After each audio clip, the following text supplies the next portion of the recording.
Donc FEDASIL, c'est l'agence fédérale pour l'accueil des demandeurs d'asile. Et donc au niveau de sa mission première, en fait, FEDASIL s'occupe d'octroyer l'aide matérielle à toute personne qui va introduire une demande de protection internationale sur notre territoire.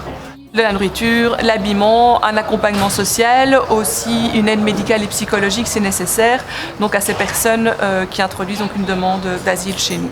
Donc notre public principal, donc ce sont des demandeurs d'asile, des demandeurs de protection internationale. Ça peut être aussi bien des familles, des femmes ou des hommes isolés, ou même des MENA, donc ce sont en fait des mineurs étrangers non accompagnés, donc qui arrivent seuls en Belgique. On sait que l'immigration est un grand enjeu qui polarise pas mal, et donc nous, notre mission première, c'est vraiment de pouvoir octroyer une aide, un appui à ces personnes en fuite, qui sont parfois restées pendant des mois, voire parfois certaines années sur les routes de l'exil. Depuis maintenant 2 ans, bientôt 2 ans et demi, je suis à la cellule internationale comme collaboratrice RESET.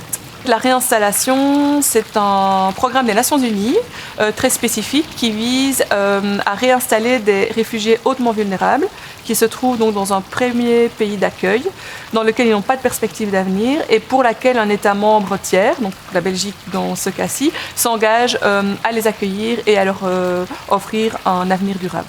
Mais en tant que collaborateur RESET, on est tous chargés de la coordination de l'ensemble des opérations, donc vraiment depuis la sélection par le CGRA jusqu'à leur arrivée et leur accueil en Belgique et même au-delà.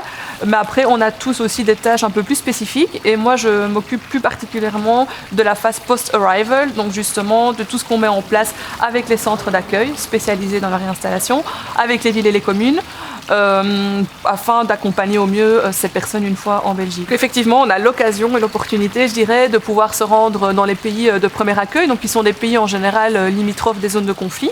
Donc dans le cadre par exemple des Syriens, on travaille essentiellement avec la Jordanie, avec le Liban, avec la Turquie. Et donc on se rend sur place donc non seulement pour rencontrer ces personnes, mais alors on organise aussi des formations BELCO, qu'on appelle, donc c'est la formation d'orientation culturelle belge, pendant 4 jours.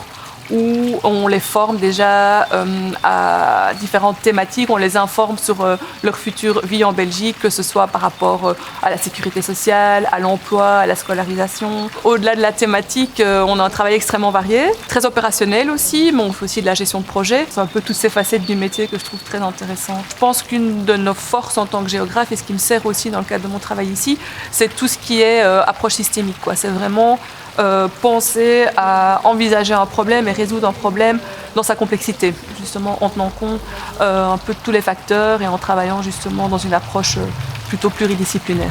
Je trouve que justement ça nous outille vraiment bien pour pouvoir aborder un peu la complexité du monde dans lequel on vit et de pouvoir travailler sur des enjeux sociétaux qui sont vraiment et qui seront, je pense, toujours d'actualité. Clairement, je trouve que c'est une formation qui nous ouvre énormément de portes et qui nous laisse beaucoup de possibilités en termes de non seulement de structures dans lesquelles on pourrait travailler, mais aussi de postes qu'on pourrait occuper.